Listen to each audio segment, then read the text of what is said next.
morning. Please raise your right hand. Do you solemnly swear or affirm the testimony you're about to give is the truth, the whole truth, and nothing but the truth? I do. Thank you. You can go ahead and be seated. And if you would please speak into the microphone and state your full name and spell your last name for the record. My name is Ronit Reoven, Ronit Reoven. Would you, excuse me 1 second, would you spell your first name as well, please? Ronit. Thank you. Name inquire? Thank you, Honor. Good morning, Mr. Reoven. How are you? Yeah. What do you do for a living? I'm a high school teacher, Okay, and how long have you been a teacher? going on 23 years, And where do you teach now? Stoneman Douglas High School. How long have you taught at Marjory Stoneman Douglas High School? This will be my 23rd year. And what do you teach? I teach AP Psychology and Honors Geography, What's AP stand for? Advanced Placement. Okay. I'd like to call your attention to Wednesday, February the 14th, 2018. Do you remember that day? I do. Okay. I'd like to call your attention to fourth period. Where were you? I was in the classroom teaching my class. And what classroom were you in? That would be room 1213. Okay. And how long were you assigned to classroom 1213? Oh, since the building's inception, which I believe was 2009. Okay. I'm going to show you state exhibit marked number 3.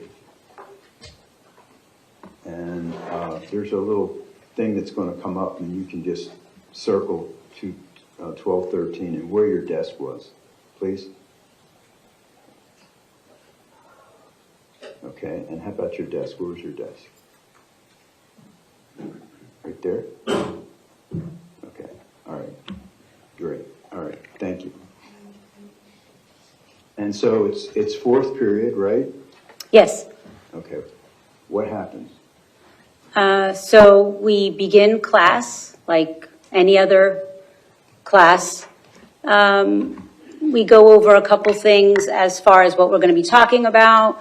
I get the class started with the lesson.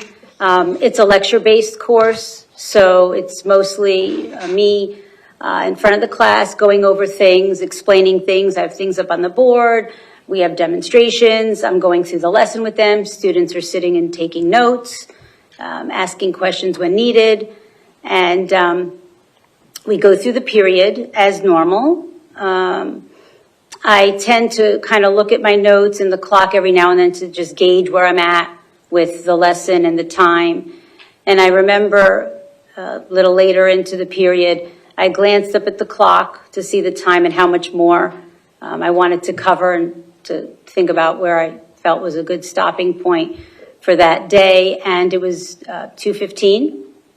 And I walked over to the podium to see, how far along I wanted to go in the notes. And I went back in front of the class and I continued to, finish up with some other topics that we were talking about, which was a lesson on Sigmund Freud's theory of personality. And then moments later, you hear the gunshots. And there were multiple gunshots, and they were incredibly loud. Boom, boom, boom, boom, boom. And I froze for a moment, and the students jumped out of their seats. Of course, they were startled and scared, and they tried to scurry out of their desks, and they started to run in the opposite direction of the classroom door. And in running in that direction, they were running towards the windows on the other side of the classroom. And I yelled at them. I said, no, not that way, not that way. Go to the other side, go to the other side. Get behind the desk, get behind the furniture, go the other way. So they went from one direction of running towards the windows, which I guess they did out of instinct. You run away from where there's danger. You run away from where you hear something scary. So they ran that way towards the windows, and I yelled at them to run the opposite direction. So they, hurried themselves off to the other side and jumped over the desks and my desk and around the podium and tried to get as close as they can behind my desk and whatever furniture I had by that opposite wall of the windows, which is the wall that is on the same, which is the wall where the classroom door, the side of the classroom door. And in doing that, they would be out of the line of vision. Okay, away from the door. Away, they'd be on the side of the door, but away from where they would be seen. We had a glass panel. In the door. Yes, there was a glass panel or glass window in the door. So if they were to be on the opposite side of the room, they'd be in clear vision. So I had them all run to the opposite side and hide as best as they could on that wall. And then what happened? And then the gunshots continued, and they got louder and louder. We were trying to keep each other quiet. The kids were on top of each other and hugging each other and holding each other, and we were trying to hush each other, shh, and calm. There was some whimpering and try to calm them down and keep each other quiet and calm as best as we could. And the shots got louder and louder, and then you hear the piercing sounds. You hear the piercing sounds of the fire alarm going off, and you feel the vibrations in your chest as the gunshots were getting closer and louder. You could feel the vibrations in your chest and in your body. And dust and debris fell from the ceilings, from the vibrations of the gunshots. It was like extremely loud, like in a tunnel because of the hallway. And then they got to the point where they were loud because the bullets had just shot through the glass of the door. And then what did you do? We just kept hushing each other and holding each other and keeping each other quiet and calm. And did you hear, did the sound seem to dissipate, or what happened to the gunshots? After a little bit of time, the gunshots started to get a little more faint. They seemed to be in the distance. And do you know where they were coming from, or do you have any idea where they were coming from? I didn't know exactly where they were coming from, but I knew it was in the hallway. I didn't know exactly where, but it was in the hallway. Okay. So they started, the gunshots sounded more distant, more faint, and when I noticed that it seemed a little further away, that's when I got up and I kind of peeked over my desk, around my desk to see, what had happened and kind of assess the situation, because at that point I started to hear, the whimpering and the moans and groans from the kids that were shot. And were kids shot in your room? Yes. Who was shot in your room? Ben Wakander, Samantha Mayer, Madeline Wilford, and Carmen Shentrup. Okay. And so what else did you do? Did you, when you got up from your desk, Ms. Reoven, did you do anything? When I first got up, when the gunshots were a little further away, I took my keys and I went over to the door, and I felt it was a safe time, so I carefully opened the door just a little bit with my left hand and took the key in my right hand and kind of worked my little arm around to just unlock the door and closed the door, went back to where the kids were all huddled and hiding, dropped the keys down and looked again to see the kids, and it was confirmed to me that the moans and the groans and the crying were from the kids that were shot. And at that point, I knew that I had to try to do something to help the kids that were injured. So Okay, and did you? I did. Who did you help? Well, initially, Ben Wakanda was crying and begging for water. Please, please, I need water. Please, give me water. So I had my water bottle on my desk, and I gave him the rest of my water to drink from, the water bottle. He drank whatever was in there. And then I had another student that was beside me, Logan Mitchell, who was pretty much next to me the entire time. And he was beside me and helping me, kind of guiding me through, giving me that extra, yeah, it's okay to do, yeah, it's safe, da-da-da, I don't hear anything. He was kind of listening and also checking. And I had a baby blanket that I used to cover my coffee maker. I had a mini Keurig in the corner.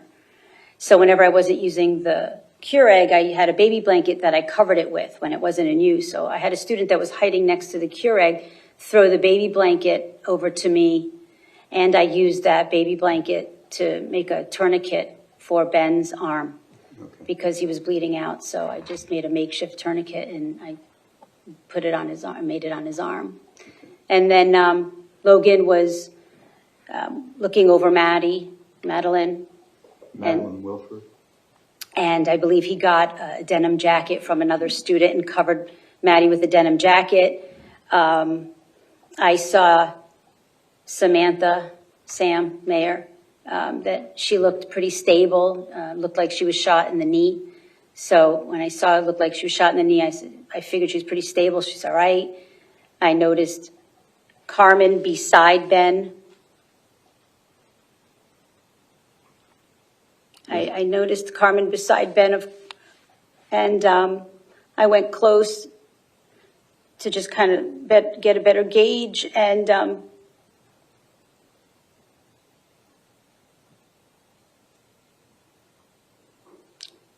she wasn't moving,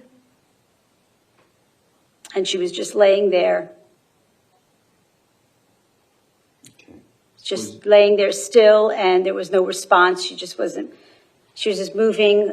She wasn't moving, and she was just laying there still, no response, face down, her head to the side, and hair just covered her face. And I knew that she was probably gone. And then I went over to Maddie, and I took a look at her, and it was hard to tell where exactly she was shot. I knew she had multiple gunshots, but I couldn't tell exactly where, but I wasn't clear as to where. So because I wasn't clear as to where the shots hit her, and I knew there were multiple ones, I was afraid to really move her because of the position that she was in. She was propped. She was kind of propped up between the outside of my desk and the podium. The podium was somewhat close to my desk and the outside of my desk. So she was kind of propped up in that position, right? Exhibit 4F, do you recognize that? That is. Is this photograph truly and actually depict? That is correct. That's exactly it. Is that the way she was positioned? And who was that? That's Madeline Wilford. And that's the position you were just describing? Correct. And I couldn't tell where she was shot, so I left her like that because I was afraid if I moved her, it may have made it worse if I flattened her. Okay. So Your Honor, I'd like that was to it. call for State's Exhibit 4F. 4F. F. Is there any objection? Please, ma'am.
for identification will be received as states 63 in evidence.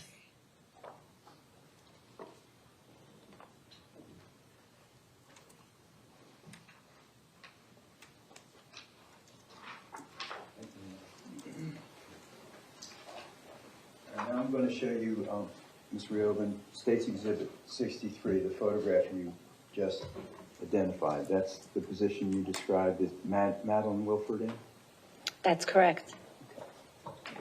And was Danielle Gilbert in your classroom? Yes, she was. Okay.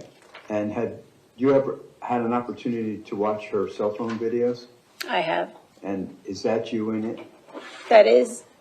That was you, right? Going to the door? Yes. Okay. All right. So did the police come? How soon after? Well, it seemed like forever, but I guess maybe 30, 40 minutes later, Okay. they arrived. After I did what I could with the injured. Look, can I interrupt you for 1 second? You saw the video, Danielle Gilbert's video, right? Was that accurate as to when the police came? Because the police came, right? Yes. Okay. Yes. All right. Oh, yes. So whatever that video shows is that's how quickly the police came, correctly? Yes. Whatever Okay. time was on. Yes. Okay. Okay, good. All right. So when the police came, what did they do? So when the police, we heard the police arrive at the building, and you could hear them start going through the hallways and calling all kinds of code numbers and whatnot, going through the classrooms. And I went over to the door and tried to get their attention as soon as I could get them to our classroom because we were hit. And I went over to the broken glass in the window, or the broken window, and just tried to get their attention with me, calling for help, psst, psst, help, help, come here, come here. And moments later, they came and, opened the door for them, and they hurried in, and they started to, shout, how many down? Who's down? How many down? And how many injured? And the kids just shouted out answers, and of course then they saw, and they started to take out the injured students first. Okay. And let me show you State's Exhibit 4B for identification and ask you, who is this? That's Carmen Shentrup. I'd like to offer 4B, Your Honor. Is there any objection? No, ma'am. Without objection, states exhibit 4B for identification will be received as states 64. I have no further questions of Ms. Reoven, Your Honor, just permission to publish when she leaves the stand. Friends, any questions? No, ma'am.